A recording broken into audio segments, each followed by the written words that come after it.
What if we could study people from the time that they were teenagers all the way into old age to see what really keeps people happy and healthy? For 75 years, we've tracked the lives of 724 men. About 60 of our original 724 men are still alive, still participating in the study, most of them in their 90s.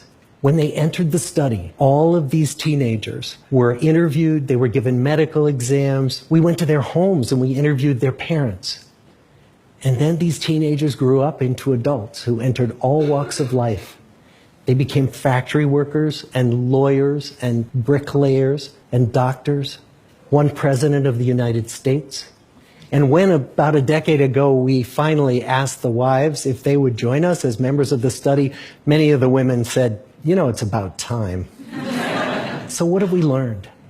The clearest message that we get from this 75-year study is this: good relationships keep us happier and healthier. We've learned 3 big lessons about relationships. The first is that social connections are really good for us and that loneliness kills. It turns out that people who are more socially connected to family, to friends, to community are happier, they're physically healthier, and they live longer than people who are less well connected. And the sad fact is that at any given time, more than 1 in 5 Americans will report that they're lonely. And we know that you can be lonely in a crowd and you can be lonely in a marriage.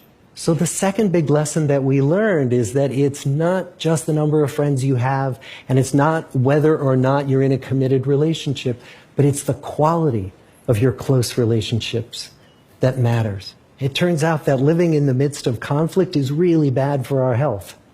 High conflict marriages, for example, without much affection, turn out to be very bad for our health, perhaps worse than getting divorced.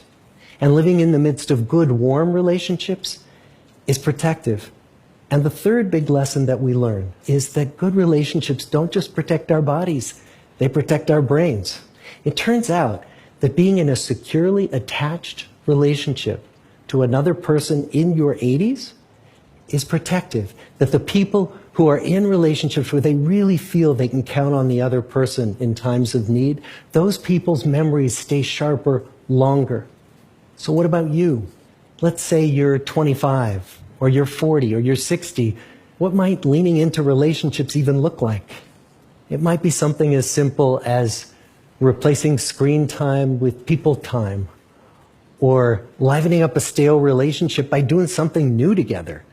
Long walks or date nights, or reaching out to that family member who you haven't spoken to in years. The good life is built with good relationships.